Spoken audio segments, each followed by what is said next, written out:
Painted application ધોરણ 6 થી 12ના વિદ્યાર્થીઓ માટે અપડેટ થઈ ચૂકી છે. આ એપ્લિકેશનમાં શું છે? બધા જ વિષયના વિડીયોઝ છે. ગુજરાતની બેસ્ટ ફેકલ્ટી દ્વારા લાઈવ લેક્ચર્સ છે. આઈએમપી પ્રશ્ન છે, ટેસ્ટ સિરીઝ છે અને ગુજરાતના તમામ વિદ્યાર્થીઓ સાથે તમે તમારી કમ્પેરિઝન કરી શકો છો. ગેમિફિકેશન છે અને બીજું ઘણું બધું. તો તમે એપ્લિકેશન ડાઉનલોડ ન કરી હોય તો ડિસ્ક્રિપ્શનમાં લિંક આપી છે. હમણાં જ પ્લે સ્ટોર ઉપર જાઓ અને એપ્લિકેશન ડાઉનલોડ કરો. ઘરે બેઠીને સરસ મજાનું ગુજરાતની જોરદાર ફેકલ્ટી સાથે ભણો, સારા માર્ક્સે પાસ થાઓ. જતું રહે, કાં તો એ ફ્લો થઈને અનયુઝડ વોટર થઈને આપણે એને સંગ્રહ નથી કરી શકતા. એટલે ઇન્ડિયામાં the collection and utilization of this water is important. આપણા દેશમાં ઇન્ડિયામાં જે પાણી આવે છે એને આપણે સંગ્રહ કરવો જોઈએ અને એનો સદુપયોગ કરવો જોઈએ એવું લખેલું છે. એ બહુ જ જરૂરી છે. જો કલેક્શન અને યુટિલાઇઝેશન, સંગ્રહ કરીને એનું યુટિલાઇઝ કરવું, બરોબર, એક વ્યાજબી રીતે એનો વપરાશ કરવો એ બહુ જરૂરી છે. કારણ કે ઘણું બધું પાણી વયું જાય છે જે વરસાદનું છે. Much of it ફાઇન્ડ્સ it way to the sea. અને ઘણું બધું પાણી, વરસાદનું ઘણું બધું પાણી વહેતું ક્યાં વયું જાય છે? અંતે સીમાં, સમુદ્રમાં જતું રહે અંતે. કારણ કે આપણે એનો સંગ્રહ નથી કરી શકતા. Are thus lost to the country incredibly. એટલે ઘણું બધું એવું લિક્વિડ જે છે, જે પ્રેશિયસ ફ્લુઇડ છે, જે કિંમતી આપણી માટે એક આપણે કહીએ ને વોટર એલિક્સિયર ઓફ લાઈફ, જે અમૃત છે, જે બહુ જ કિંમતી છે, તે આપણે ઘણું બધું ખોઈ નાખીએ છીએ. કારણ કે વરસાદનું પાણી સંગ્રહ નથી કરતા આપણે, અને અંતે એ ક્યાં જાય છે? વહેતું એ સીમાં મર્જ થઈ જાય. બરોબર. The harnessing of our rivers, waters of which now mostly run to waste, is need of the hours. આપણે આપણા રિવર્સ ને આપણે બચાવવી જોઈએ. અને એમ કીધું છે the waters which now mostly run to waste, ઘણું બધું પાણી જે વેસ્ટ જાય છે, because we don't collect rain water. એટલે એના લીધે શું થાય છે? Water is getting vested. ઘણું બધું પાણી આપણે સંગ્રહ નથી કરતા એટલે વેસ્ટ થાય છે. Is need of the hour. જો નીડ ઓફ ધ આર છે ને, એક ઇડિયમ છે ઇંગ્લિશમાં, કે અત્યારની જરૂરિયાત છે. ઇટ ઇઝ પાછું vast areas of land which at present are mere scrub jungle could be turned into fertile and prosperous land by courageous and well planned action. ઘણા બધા લેન્ડના મોટા પીસ છે, મોટા લેન્ડ જે છે અત્યારે, જે કેવા છે? સ્ક્રબ જંગલ, જે ખાલી ને ખાલી જંગલ છે, આપણે બંજર જમીન કહીએ, બરોબર, જે ઉપજાઉ નથી, એવા અમુક લેન્ડ છે. could be turned into fertile and prosperous land. એવા જગ્યા, એવા લેન્ડ આપણે કેવા લેન્ડમાં બદલી શકીએ છીએ? ફર્ટાઇલ, જે ફળદ્રુપ હોય એવા લેન્ડમાં એને કન્વર્ટ કરી શકીએ છીએ, જ્યાં પાક ઉગી શકે. અને પ્રોસ્પરસ એટલે જ્યાં સુખ અને સમૃદ્ધિ હોય ત્યાં પ્રોસ્પરસ કહેવાય.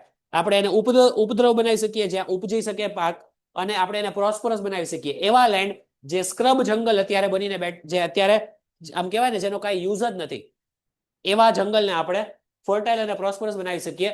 કરેજિયસ એન્ડ લેન્ડ પ્લાન્ટ એક્શન. કરેજિયસ એટલે જે હિંમત જોવે જેમાં એવું, અને વેલ પ્લાન્ડ જે બહુ સરખી રીતના પ્લાનિંગ કરીને જો આપણે કરીએ તો જંગલ કેવું બની જશે? ફર્ટાઇલ અને પ્રોસ્પરસ. એવા અમુક લેન્ડના કટકા છે ત્યાં. બરોબર. Closely connected with the conservation of water supplies is the problem of afforestation. What is the meaning of this word afforestation? Anyone? It is opposite of deforestation. Deforestation નું opposite ગણી લો તમે. Deforestation means ઝાડવા કાપવા. Afforestation means ઝાડવા વાવવા. આપણે plantation drive હોય છે, ઘણા બધા ઝાડવા આપણે પ્લાન્ટ કરીએ છીએ, ટુ પ્લાન્ટ ધ ટ્રીઝ, એને કહેવાય afforestation. Exactly opposite of cutting the trees. એટલે એવું કીધું છે આ વાક્યમાં કે ક્લોઝલી કનેક્ટેડ, બે વસ્તુ બહુ ક્લોઝલી કનેક્ટેડ છે. જો કઈ વસ્તુ? આ ઓફ કર્યો, અવાજ બહુ પ્રોબ્લેમ થાય છે. કઈ છે? શું છે? અવાજ બહુ થાય છે. જો બે વસ્તુ છે, કન્ઝર્વેશન ઓફ વોટર. આનો મતલબ શું થાય? આપણે બહુ વાર વાત કરી આ વર્ડની, 2-3 વાર આપણે વાત કરી આ ચેપ્ટરમાં. Conservation of water means yes, પાણીનો સંગ્રહ કરવો, એ વસ્તુ. અને બીજી કઈ વસ્તુ? જો કન્ઝર્વેશન ઓફ વોટર સપ્લાયસ, જે વોટરનો સપ્લાય થાય છે એનો આપણે સંગ્રહ કરીએ, અને બીજું એફોરેસ્ટેશન. આ બે વસ્તુ કનેક્ટેડ છે કે નહીં? ઝાડવા વાવવા એની માટે પણ પાણી જોવે. પાણી હોય તો જ તમે ઈ ઝાડવા ને આપણે કહેવાય ને કે ઈ ઝાડવા મોટા કેમ થશે? એને વોટર બી એક નેસેસિટી છે, બેઝિક નેસેસિટી. જો પાણી નહીં હોય સુકાઈ જશે, ટ્રી વિલ ડાય. એટલે એફોરેસ્ટેશન એટલે ઝાડવા વાવવા વધારે ને વધારે, અને પાણીનો સંગ્રહ કરવો, વોટર સપ્લાયનો, એ બંને કનેક્ટેડ છે. The systematic planting of suitable trees is every possible or even in impossible areas is one of the most urgent needs of India. ઇન્ડિયામાં આ બહુ જ જરૂરી છે. કઈ વસ્તુ જોવો?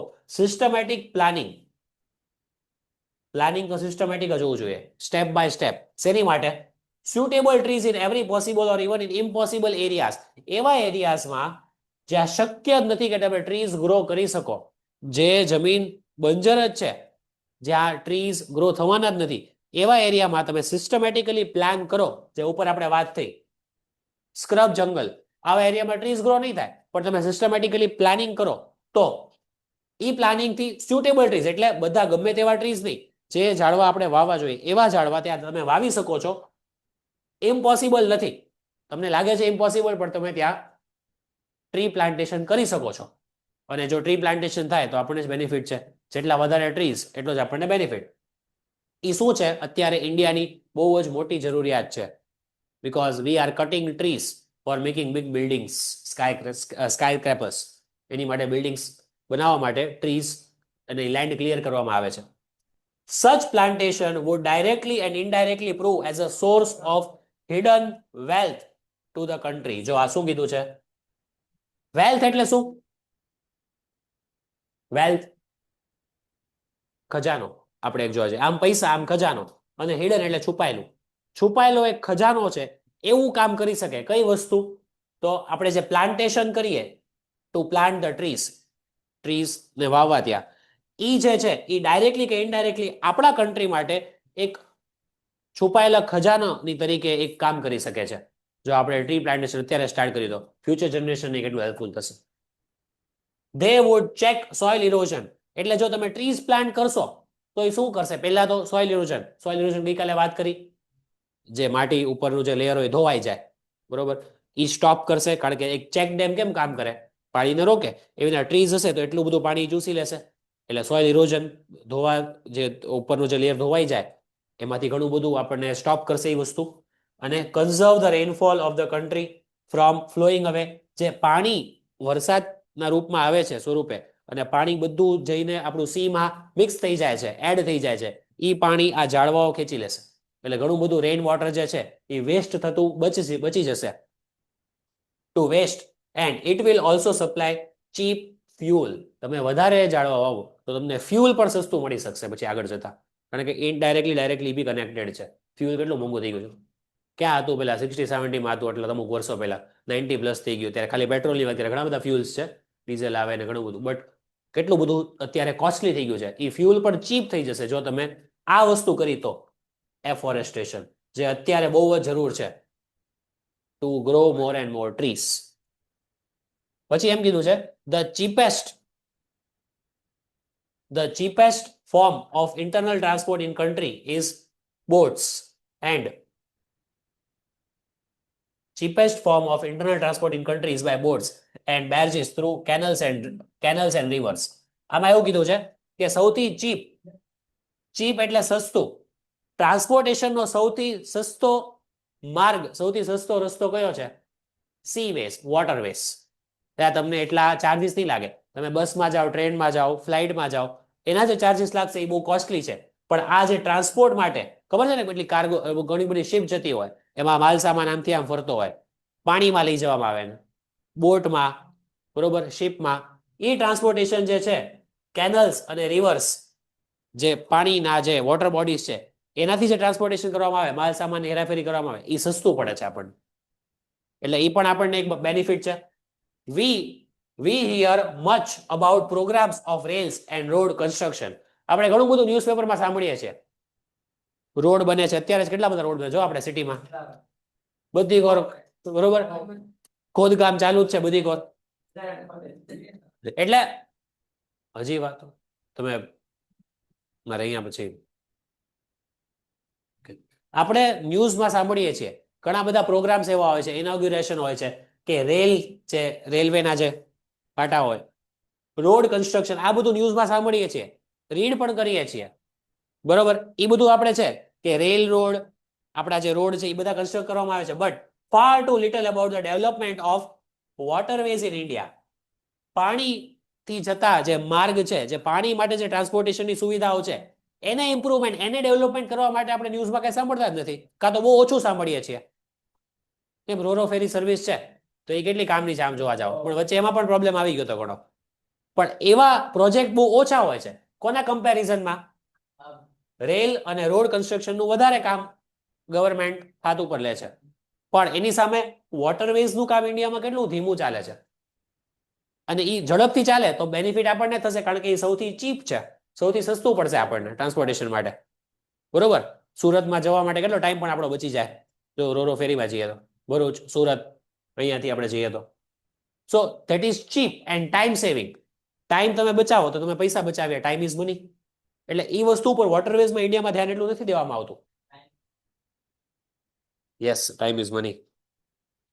Then again, the harnessing of water supplies make possible the development of hydroelectric power.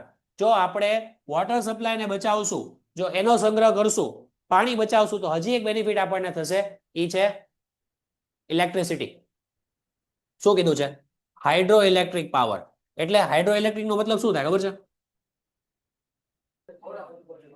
Okay, પાણી જે હોય, પાણી એનો સંગ્રહ કરેલો હોય, એમાંથી વીજળી ઉત્પન્ન, હાઇડ્રોઇલેક્ટ્રિક પાવર.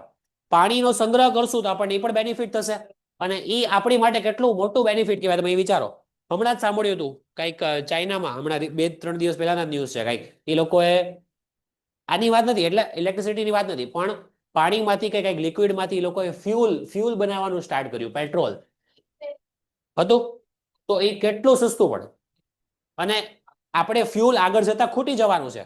ફ્યુલ્સ ઓછું જ છે આપણી પાસે અર્થ ઉપર. આપણી જનરેશન રહી જશે કદાચ, આપણે બધા આપણી લાઈફ સારી રીતના જીવશું, આગળની જનરેશનમાં પ્રોબ્લેમ થશે. એટલે ચાઇનાએ એવી ટેકનોલોજી, હમણાં ન્યૂઝમાં આવ્યું હતું, એક્ઝેક્ટલી મને ખ્યાલ નથી, બટ એ લોકોએ લિક્વિડમાંથી કે પાણીમાંથી એ લોકો ફ્યુલ ડેવલપ કર્યું, કે ફ્યુલ બને એમાંથી કન્વર્ટ થઈ જાય એમાં, એટલે વ્હીકલ્સ ચાલી શકે. એટલે પછી આપણે જે ફ્યુલ આપણે પેટ્રોલ પંપે જોઈએ છે, એ પછી કદાચ એની અછત પડે તો આપણી પાસે આ ફ્યુલ તો છે, તો ચાઇનાએ ડેવલપ કર્યું છે. અને એ પણ એટલું કોસ્ટલી નથી, એનું કાંઈ કોસ્ટિંગ લખેલું હતું. એટલે ટેકનોલોજી ડેવલપ થાય છે, પણ હાઇડ્રો ઇલેક્ટ્રિક પાવર એ બહુ જ મોટું એક આપણી માટે બેનિફિટ છે, જો આપણે પાણીનો સંગ્રહ કરીએ તો. This would improve the rural life and economy. Rural life એટલે ગામડાનું, ગ્રામ્ય વિસ્તારનું જે જીવન છે, અને ઇકોનોમી એટલે અર્થતંત્ર આપણું દેશનું ઘણું બધું ઇમ્પ્રુવ થશે. And help in tapping the ground water resources to a greater extent. Tap એટલે બચાવવું, સંગ્રહ કરવું, સ્ટોર કરવું. ગ્રાઉન્ડ વોટર જે રિસોર્સિસ છે આપણા, ઘણા બધા કન્ટેનર આપણે પાણીના ભરી રાખશું, એટલે આપણને આગળ જતા કામ આવશે. Water is the basis of all life. એ તો સીધી જ વાત છે, કોઈ પણ જીવન જરૂરિયાત છે, બેઝિક નેસેસિટી છે લાઈફની. Every animal and every plant contains a substantial proportion of free or combined water in its body. કોઈ પણ એનિમલ છે, કોઈ પણ પ્લાન્ટ છે, આ બધાને વોટરની જરૂર પડશે. આપણી જ બોડીમાં ગઈકાલે જ વાત કરી, 70% વધારે પાણી છે. અર્થ ઉપર પણ કેટલું બધું જે કવર્ડ છે પાર્ટ, એ લેન્ડનો ઓછો, વોટરનો વધારે છે આપણી જ અર્થ ઉપર, આપણા જ પ્લેનેટ ઉપર. એટલે અમુક પ્રપોર્શનમાં થોડું કે વધારે કમ્બાઇન્ડ વોટર તો હોય જ છે આપણી બોડીમાં. અને એનિમલ હોય કે પ્લાન્ટ હોય, બધાને વોટર જોવે છે. And fluid is an essential part in all the physiological activities. એટલે તમે કોઈ પણ ફિઝિકલ એક્ટિવિટી કરો ને, એની માટે પણ તમારી પાણીની જરૂર પડે. એટલે તમારી અંદર એટલું પાણી પૂરતું હોવું જોઈએ કે તમે, આપણે કહેવાય ને, આપણે એક વર્ડ છે ઇંગ્લિશમાં, તમે હાઇડ્રેટેડ હોવા જોઈએ. જો તમે હાઇડ્રેટેડ નથી તો તમને ચક્કર આવી જાય, પડી જાવ, તમે ફિઝિકલ એક્ટિવિટી નથી કરી શકતા. એટલે કોઈ પણ ફિઝિયોલોજીકલ એક્ટિવિટીઝ એટલે ફિઝિકલ હાર્ડવર્કને લગતી એક્ટિવિટી તમારે કરવી હોય તો તમારી અંદર પાણીની અછત થાય તો ખબર, સનસ્ટ્રોક થાય, અમુક બેભાન થઈ જાય સનના લીધે, સનલાઇટના લીધે. કારણ કે એ લોકો આનું ઓપોઝિટ, ડિહાઇડ્રેટ, આગળ ડી લગાડી દો, ડિહાઇડ્રેટ થઈ જાય. અમુક એવા હોય છે, આપણે તમે સ્પોર્ટ્સમાં જુઓ કે કોઈ પણ ગેમ રમતા હો, તમને પણ ખબર કે તમારી સાથે પણ થયું હોય, તમને ચક્કર આવી જાય. શું કામ? તમે હાઇડ્રેટેડ નથી હોતા, ડિહાઇડ્રેટ થઈ જાઓ છો, પાણીની અછત હોય છે તમારા બોડીમાં બાટલા ચડાવ્યા પછી. તો હાઇડ્રેટેડ રહેવું જરૂરી છે કોઈ પણ ફિઝિયોલોજીકલ એક્ટિવિટી માટે. ઇસેન્શિયલ એટલે ઇમ્પોર્ટન્ટ છે. મોઇશ્ચર, જે પાણી આપણે ભેજ કહીએ મોઇશ્ચરને, moisture in the soil is equally necessary for life and growth of plants and trees. Soil એટલે હમણાં જ આપણે ગઈકાલે વાત થઈ માટી, એની અંદર જે ભેજ હોય, એની અંદર જે પાણી હોય નીચે ગ્રાઉન્ડમાં, એ પણ જરૂરી છે. શેની માટે? Four life and growth of plants and trees. Plants grow કેમ થશે? બાકી એ લોકોના મૂળમાં, રૂટ્સમાં, વૃક્ષનું જે મૂળ હોય, જે વૃક્ષ હોય એનું મૂળ અંડરગ્રાઉન્ડ, ત્યાં મોઇશ્ચર કે ત્યાં પાણી હોવું જરૂરી છે. બાકી ગ્રો કેમ થશે? પ્લાન્ટ્સ, ટ્રીઝ કેમ ગ્રો થશે? રાઈટ. તો મોઇશ્ચર એક પાણીનું જ ફોર્મ છે, ભેજ છે એ પાણીનો જ એક ફોર્મ છે ને. Thus, although water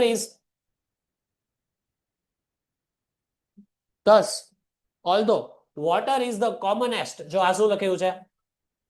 commonest. આ સુપરલેટિવ ડિગ્રી છે. પોઝિટિવ, કમ્પેરેટિવ, સુપરલેટિવ યાદ છે? Fast, faster, fastest. Common, commoner, commonest. આમ તો છે ને મોર કોમન અને મોસ્ટ કોમન પણ ચાલે, બંને વેલિડ છે. પાણી સૌથી કોમનેસ્ટ છે. લિક્વિડ જે અવેલેબલ છે અર્થ ઉપર, એમાંથી સૌથી કોમન છે વોટર. ઘણા બધા લિક્વિડ છે પણ પાણી સૌથી કોમન છે. Water is the કોમનેસ્ટ of liquid. જો કોમન છે છતાં પણ, જો આ કયો વર્ડ લખેલો છે? ઓલ્ધો. આ યાદ છે? કંજંક્શન, સંયોજક છે.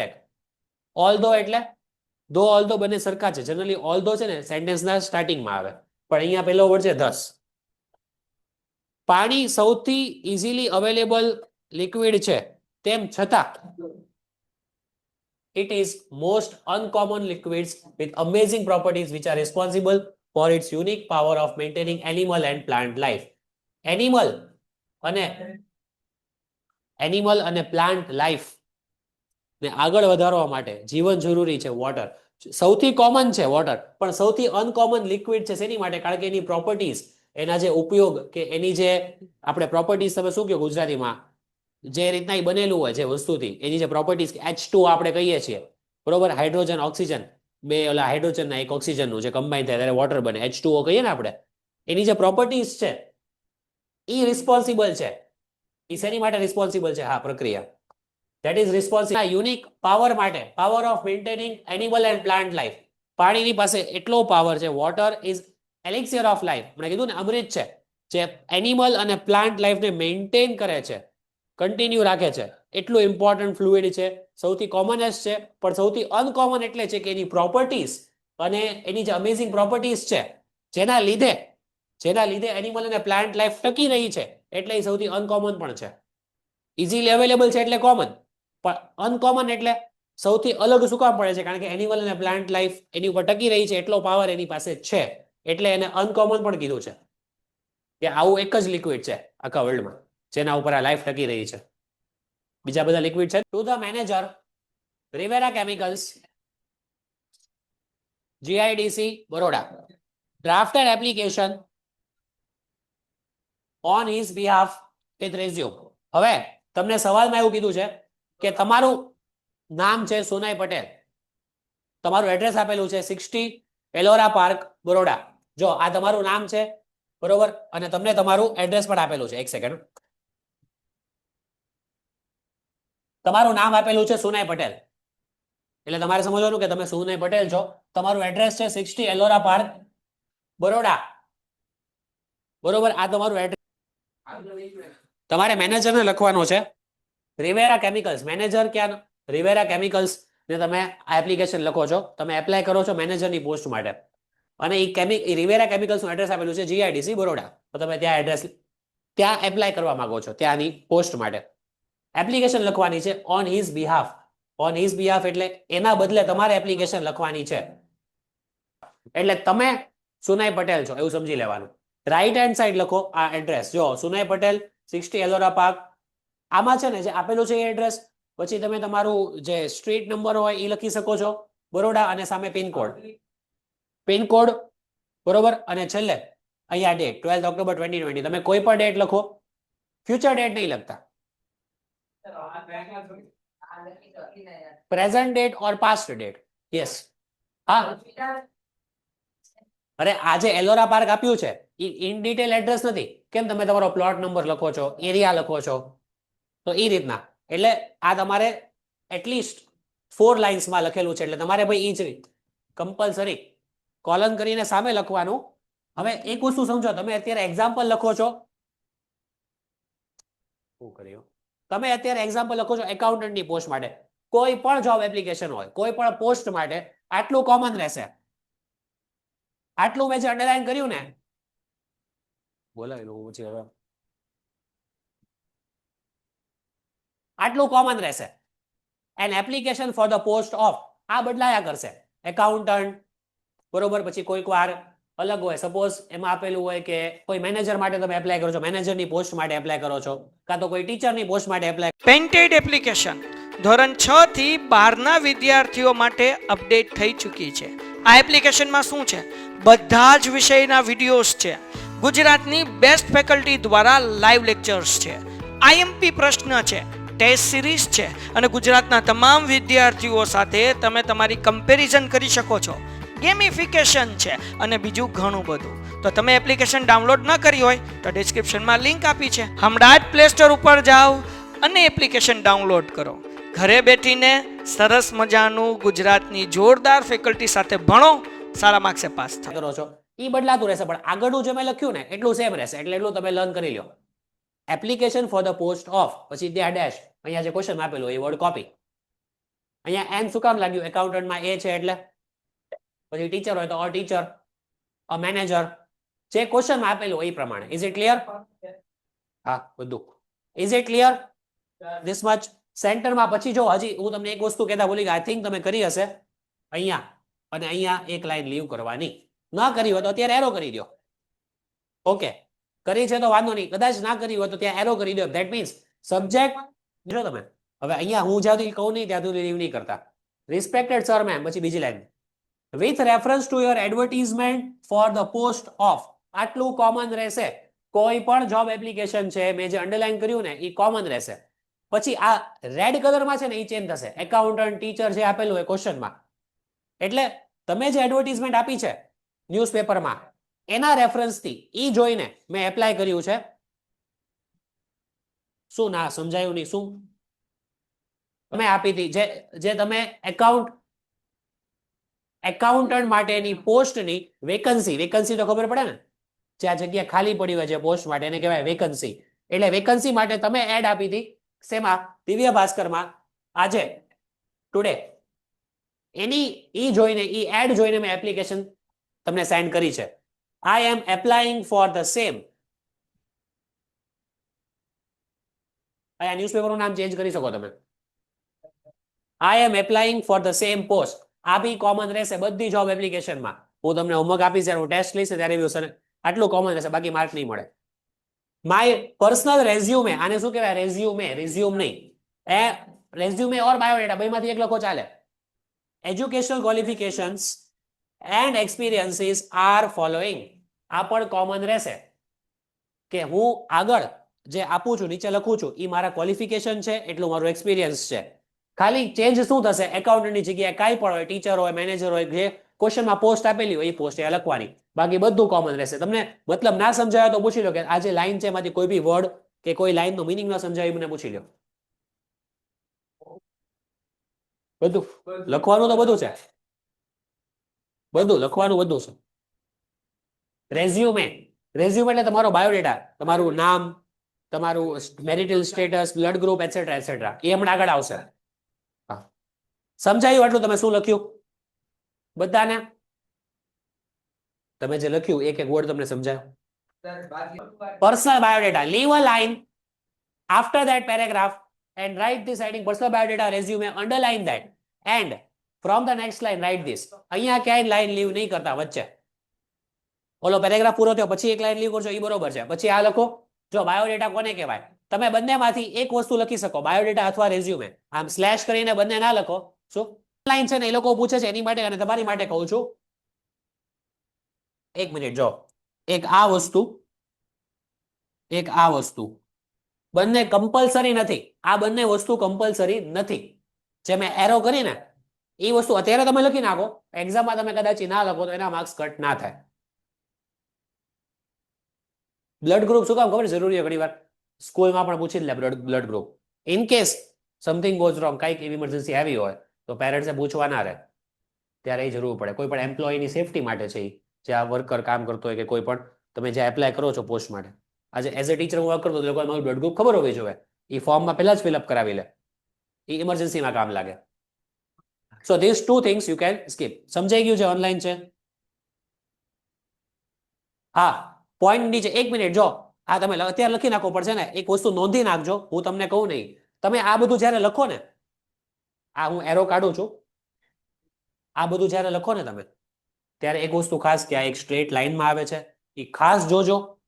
બીજી વસ્તુ કે તમે નેમ લખીને સામે તમે આવું લખો છો, પહેલા તમે શું કરશો? બધા એવું કર્યું હશે. જો બધા અહીંયા જેટલા બેઠા છે ને, નેમ લખીને સામે આ લખ્યું તમે તરત. કોઈ એવું કર્યું કે આ લેફ્ટ સાઈડની વસ્તુ પહેલા લખી નાખી? Okay, very good. એ જ કરવાનું છે. શું કામ? એનો રીઝન આ જે છે ને કોલન, આને કહેવાય કોલન. આ બધા એક લાઈનમાં આવવા જોવે. તમે નેમ લખો, હા, જો તમે નેમ લખો તો તમે શું કરો? અહીંયા કરો કોલન, પછી એડ્રેસ લખો તો અહીંયા કરો. આડું ઓડું થઈ જાય. એવું ના થવું જોવે. Please please be very careful. આ વસ્તુ બહુ બારીકીથી ધ્યાન આપીને લખજો. પહેલા લેફ્ટ હેન્ડ સાઈડની બધી વસ્તુ લખી નાખો, એટલે પછી શું થશે? આ તો એક જ લાઈનમાં આવવાના પછી તો, અને એની સામે બધું એક લાઈન. બહુ જ સારું લાગશે અને પૂરેપૂરા માર્ક્સ મળવાની શક્યતા છે. પછી કદાચ હાફ કે કટ થાય તમારી ગ્રામેટિકલ મિસ્ટેક્સ. તો એવો એક પણ ચાન્સ ઇન્વિજિલેટરને પેપર ચેકરને આપવો નહીં.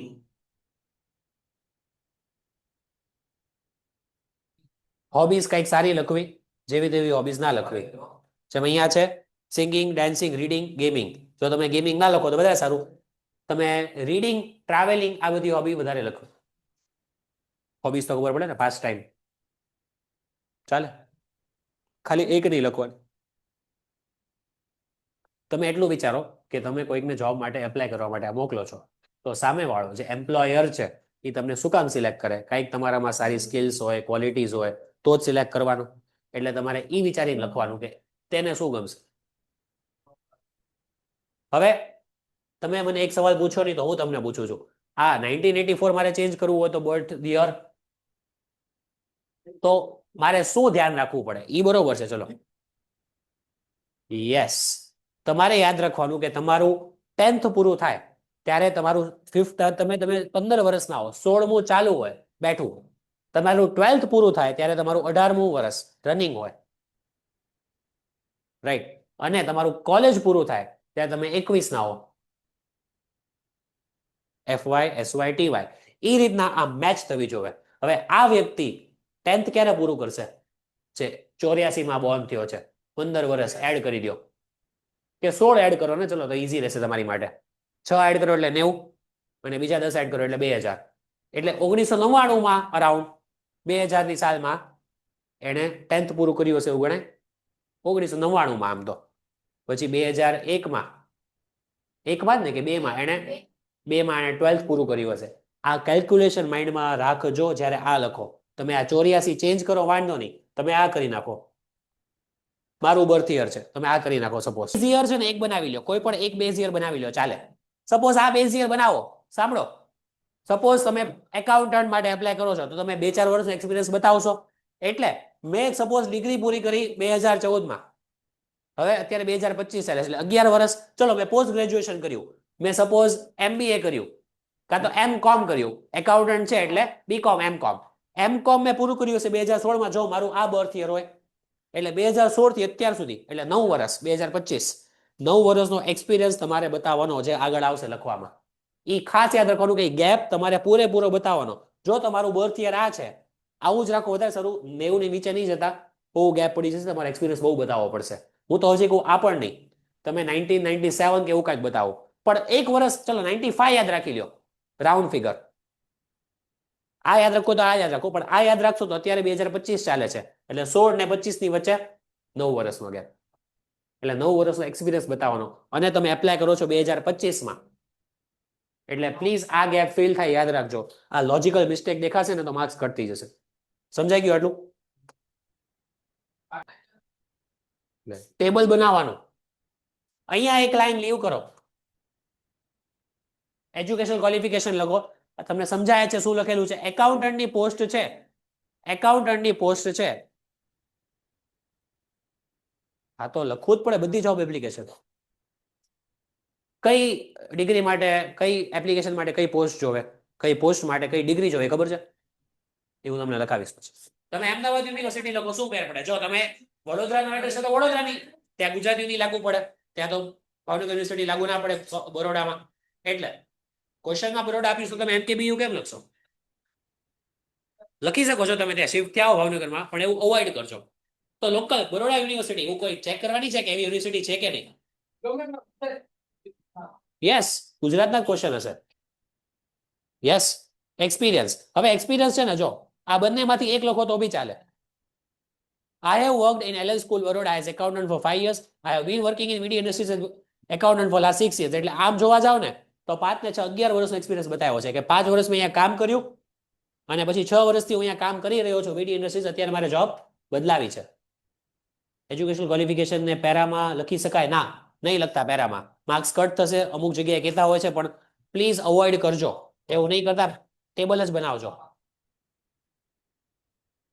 પેન્ટેડ એપ્લિકેશન ધોરણ 6 થી 12ના વિદ્યાર્થીઓ માટે અપડેટ થઈ ચૂકી છે. આ એપ્લિકેશનમાં શું છે? બધા જ વિષયના વિડીયોઝ છે. ગુજરાતની બેસ્ટ ફેકલ્ટી દ્વારા લાઈવ લેક્ચર્સ છે, IMP પ્રશ્ન છે, ટેસ્ટ સિરીઝ છે અને ગુજરાતના તમામ વિદ્યાર્થીઓ સાથે તમે તમારી કમ્પેરિઝન કરી શકો છો. ગેમિફિકેશન છે અને બીજું ઘણું બધું. તો તમે એપ્લિકેશન ડાઉનલોડ ન કરી હોય તો ડિસ્ક્રિપ્શનમાં લિંક આપી છે. હમણાં જ પ્લે સ્ટોર ઉપર જાઓ અને એપ્લિકેશન ડાઉનલોડ કરો. ઘરે બેઠીને સરસ મજાનું ગુજરાતની જોરદાર ફેકલ્ટી સાથે ભણો, સારા માર્ક્સે પાસ થાઓ.